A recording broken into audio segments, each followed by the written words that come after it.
अर्थात ते षडयंत्र जसं पटेल, तटकरे, भुजबळ यांना दिसलं तसंच ते भारतीय जनता पक्षाच्या सगळ्यात मोठ्या चाणक्याला दिसलेलं होतं.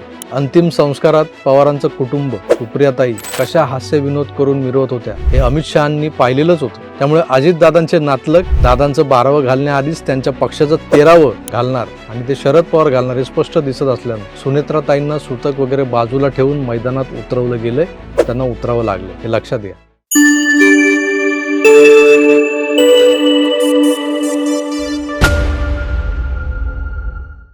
शीर्षक वाचूनच मला वाटतं व्हिडिओचा विषय काय हे तुमच्या लक्षात आलेला असेल.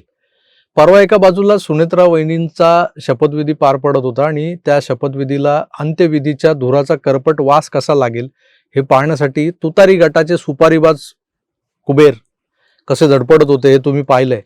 लोकसत्ताचा रविवारचा अग्रलेख तर सगळ्यावर कडी करणारा होता. शीर्षक काय होतं? सुनेत्राताई तुम्ही चुकलात, असं खरमरीत शीर्षक त्या अग्रलेखाला दिलेलं होतं. वाचणाऱ्याच्या कानातून धूर यावा अशा पद्धतीचं लिखाण त्यात होतं. अत्यंत सात्विक संतापातून आणि नैतिक मुद्द्याला धरून कुबेरांनी आपलं शब्दधन भांडार इथं रशियन न्यूज प्रिंटवर रितं केलं होतं. रशियन न्यूज प्रिंट, रशियन नाव ऐकल्यानंतर तुमच्या डोक्यात काहीतरी वेगळ्या घंट्या वाजल्या असतील. रशियन न्यूज प्रिंट म्हणजे लोकसत्ता वर्तमानपत्राचं मुखपृष्ठ छापण्यासाठी जो पेपर वापरला जातो तो परदेशी बनावटीचा बहुधा रशियन पेपर मिल्समधून भारतात इम्पोर्ट केलेला असतो. त्या रशियन न्यूज प्रिंटवर पांढऱ्याचं काळं केलं गेलं. अर्थात कुबेरांच्या आगाऊपणाचा समाचार सोशल मीडियावर कित्येक नेटकऱ्यांनी घेतलाय, अगदी यथेच्छ घेतलाय. युट्यूबर्सनी कुबेरांच्या एकेका शब्दाची फोड करत चांगलेच कोरडे ओढलेले आहेत. कुबेरांच्या अग्रलेखाचा एकंदर बाद ज्या मुद्द्यांवर आधारलेला होता त्यात हिंदू धर्म आणि त्यातल्या सोयर सुतकाचाही आधार घेतला गेला होता. पण सुनेत्रा वहिनींनी पवार कुटुंब सुतकात असूनही उपमुख्यमंत्रीपदाची शपथ घेतली. राज्यात 3 दिवसांचा शासकीय दुखवटा असूनही प्रशासनाने ती शपथ देवविली. यावरही टीका होते. जे पवार कुटुंब सनातन हिंदू धर्माला मानतच नाही त्या पवारांना आमच्या धर्मातल्या चालीरीती, रूढी परंपरा यांचं कसलं सोयरसुतक, हा प्रश्न तर अनेकांना पडला असेल. ज्या गोष्टीचा साऊंड चोथा झालाय ती गोष्ट म्हणजे हे पवार मंगळवारी मटण खाल्ले म्हणून दगडूशेठ हलवाई गणपती मंदिरात प्रवेश करत नाहीत. खरंच मटण खाल्लं होतं की या स्वतःला देवांचा बाप समजणाऱ्या आधारवाडाला दगडातल्या देवासमोर नतमस्तक व्हायचं नव्हतं? खरं खोटं आधारवड जाणू, देव कसा जाणेल, देवाचे बाप आहे ते. मटण खाण्याचं काय घेऊन बसला तो? यांची लाडकी लेक कल्पवृक्ष कन्या सुप्रिया सुळे या तर अंबिकाचं फेमस मटण खाताना संकष्टी आहे हे कळल्यानंतर, म्हणजे संकष्टी की एकादशी वगैरे काहीच बघत नाहीत. त्यांना त्यात काहीच वावगं वाटत नाही, कारण त्या स्वतःला रामकृष्ण हरिवाल्या मानत असूनही त्यांच्या मते त्यांच्या देवाला, त्यांच्या पांडुरंगाला सुप्रिया सुळेंनी मटण खाल्लेलं चालतं. लोक काय म्हणतात त्याची मला पर्वा नाही. म्हणजे बघा, देवाला काय चालतं हे ठरवणारे कोण तर हेच गोविंद बागेतले पवार. साल्यांनो, तुमच्या देवाचे बाप आम्ही आहोत असं टेचात म्हणणाऱ्या बापाची ही लेक, तिच्यावर देव कसा बरं रागवेल? संकष्टीला मटण खाल्लं म्हणून देव रागवणार आहे का? देवाला बनवलंच पवारांनी. देवांचा बाप कोण तर आमचा आधारवड.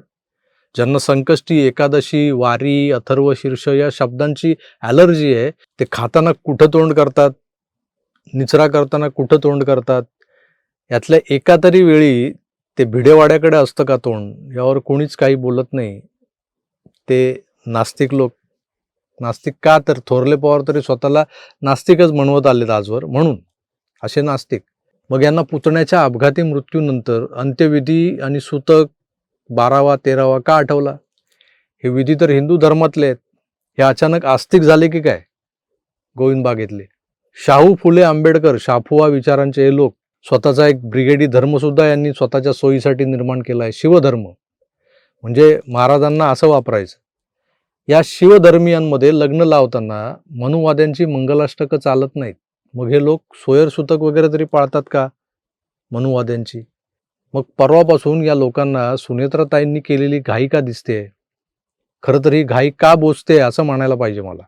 काय यांना वाटत होतं की सुतकाचे 12 दिवस थांबणं गरजेचं होतं? का वाटत होतं? मित्र, यावर मी बोलणारच आहे. त्याआधी अनेकदा कमेंट बॉक्समध्ये विचारला जाणाऱ्या एका प्रश्नावर बोलतो. राजकारण्यांकडे एवढा पैसा म्हणजे जे असतं ते गडगंज, उद्योगपती अदानी अंबानी तेही गडगंज पैसेवाले. पण सामान्य माणूस तुमच्या आमच्यासारखा हा नेहमी राजकीय घटनांवर टिप्पणी करण्यात, पारावर बसून चर्चा करण्यात, स्वतःची बिडीकाडी ओढण्यात आणि एक कटिंग चहा पिण्यात आघाडीवर असतो. 9 ते 5 नोकरी करतो, कोणी शेतावर राबतो, पण यातून तो तेवढा श्रीमंत बनेल का जेवढे आकडे आपण या राजकारण्यांच्या नुसत्या घोटाळ्यांचे ऐकतो. यांच्या संपत्तीच्या विवरणांमध्ये जे आकडे आपण पाहतो हे असं का? तुम्ही अजूनही असं समजता की नोकरी करूनच लोक कोट्याधीश बनतात, तर ही एक मोठी चूक आहे. खरं सत्य हे आहे की श्रीमंत लोक नोकरीत नाही, गुंतवणुकीतून पैसा कमवतात. स्टॉक मार्केटमध्ये पैसा लावून ते लोक लाखांचे कोटी करतात. पण सामान्य माणसाची अडचण काय? गुंतवणूक कुठे करायची माहीत नाही, कधी स्टॉक खरेदी करायचा, कधी विकायचा, हे सगळे प्रश्न उभे असतात. या प्रश्नांचं उत्तर म्हणजे मार्केट वुल्फ ॲप. हे एक सेबी रजिस्टर्ड ट्रेडिंग ॲप आहे, जे आज भारतात वादळासारखं पसरत आहे. या ॲपमध्ये तज्ज्ञ ॲनालिस्ट जे असतात ना, ते रोज सांगतात कोणता शेअर घ्यायचा, कधी विकायचा, आणि हा सल्ला पूर्णपणे मोफत देतात. हे ॲप कसं काय काम करतं तर पहा. मी ॲप उघडलंय, पिन टाका आणि सुरू व्हा. इथे आहे एक जबरदस्त फीचर, फॉलो ट्रेंड्स, ज्यामध्ये तुम्हाला रिअल टाईममध्ये ते ट्रेंड्स दिसत आहेत, समोर जे काय घडतं आहे ते, ज्यात लोकांनी खरोखर पैसे कमावलेले असतात आणि तुम्ही तेच ट्रेड्स जे आहेत एका क्लिकमध्ये कॉपी करू शकता. त्यासाठी तुम्हाला कुठला अंदाज लावायचा नाही, कुठला रिस्क घ्यायची नाही आहे, कुठला गेम खेळायचा नाही. पहा, मी फॉलो ट्रेंडवर क्लिक केलं, माझा ट्रेड मी प्लेस केला आणि बूम, माझा ट्रेड मला लाईव्ह दिसतोय. तुम्ही इथे फक्त काहीशे रुपयांपासून ट्रेडिंग सुरू करू शकता आणि ज्यांना भीती वाटते की नुकसान झालं तर काय, त्यांच्यासाठी आहे इथे एक इनबिल्ट स्टॉप लॉस फंक्शन. या फंक्शनमध्ये नेमकं काय होतं म्हणजे जसं नुकसान एका लेवलपर्यंत पोहोचतं तसं ॲप स्वतःच ते ट्रेडिंग बंद करतं तुमचे पैसे वाचवण्यासाठी. पहा, प्रॉफिट वाढत होता, मी स्टॉप ट्रेड क्लिक केलं आणि थेट 1306 रुपयांचा नफा माझ्या खात्यात जमा. आता यापुढचा खरा धमाका आहे का? हे ॲप मीन्स मार्केट वुल्फच्या युजर्सनी एका दिवसात 14,142 रुपयांचा प्रॉफिट बुक केलेला आहे आत्तापर्यंतचा. डिसेंबरमध्ये तर 33,512 रुपयांचा आणि पूर्ण वर्षभरात तब्बल 5,03,940 रुपयापर्यंत हा नफ्याचा आकडा वाढलेला आहे. आणि या नफ्यावर मार्केट वुल्फ एकही रुपया कमिशन घेत नाही, हे विशेष आहे. तुमचा चालता फिरता शेअर बाजार हाताळणारी ही सगळी सिस्टीम, हे ॲप तुम्हाला 99 रुपयांमध्ये लाईफ टाईमसाठी मिळणार आहे. आज मार्केट वुल्फ हे ॲप 2 मिलियनहून जास्त युजर्सनी डाउनलोड केलेलं आहे आणि भारतातले हजारो लोक हे ॲपच्या मदतीनं आपलं आर्थिक भविष्य बदलत आहेत. तुम्हालाही जर स्वतःच्या रिस्कवर पण ॲपच्या मदतीनं थोड्याफार रकमेच्या ट्रेडिंगला सुरुवात करायची असेल तर मार्केट वुल्फची लिंक मी डिस्क्रिप्शनमध्ये दिलेली आहे आणि पिंड कमेंटमध्ये सुद्धा आहे. आताच ते क्लिक करा आणि आपल्या अक्कल हुशारीनं पैसा कमवायला सुरुवात करा. पुन्हा आपल्या विषयाकडे वळूयात. 28 जानेवारीला दादांच्या विमानाला अपघात झाला. तो अख्खा दिवस आणि पुढचे 2 दिवस दादांविना पोरका झालेला त्यांचा पक्ष हडपण्याचे मनसुबे घेऊन त्या अनुषंगाने पहिला प्रयत्न झाला तो दादांच्या अंतिम संस्काराचा इव्हेंट करण्याचा, तो इव्हेंट हायजॅक करण्याचा, वरवर जनसामान्यांना दाखवण्याचा की पवार कुटुंब आतून एकच आहे. दादा गेले तर काय झालं, काका अद्याप आहेत, ते लवकर जाणार नाहीत.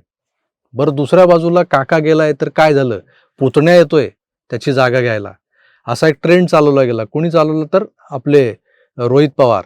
मग मराठी मीडियाला हाताशी धरून दादांना आपला पक्ष काकांच्या राष्ट्रवादीत विलीन करायचा होता हे ठसवण्याचा प्रयत्न.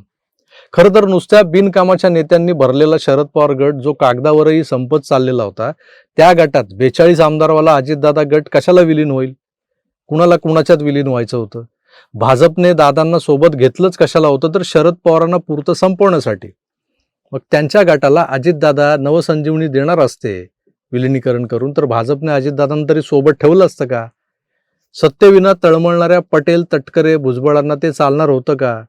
हा सगळा विचार केला तर सुनेत्रा वहिनी, पार्थ, तटकरे, पटेल आणि त्यांची जी गँग आहे हे लोक 10वा 12वा वगैरे करत बसले असते तर बेरकी आधारवाडानं 10 दिवसात अजितदादांचे आमदार मोरचूत घालून पोखरले असते. तशी तयारी तर सुरूच होती, दिसत होती आपल्याला. दादा नाहीत मग हा गट कोण चालवणार, भाजप तुम्हाला गुंडाळून टाकणार, पुढच्या टर्मला जिंकून कसे येणार, असे अनेक प्रश्न या लोकांना शरद पवार गटाकडून विचारले गेले होते. या आमदारांसमोर दादांचीच ही अंतिम इच्छा होती. हे ठसवून विलिनीकरणाचा अजेंडा पुढे रेटला जात होता. थोरले पवार हे सहानुभूती मिळवण्यात तर माहीर आहेतच. ते लगेच गेले नीरा नदीच्या प्रदूषणाच्या पाहणीला. इतके दिवस त्यांना ते नीरा नदीचं प्रदूषण दिसलं नव्हतं.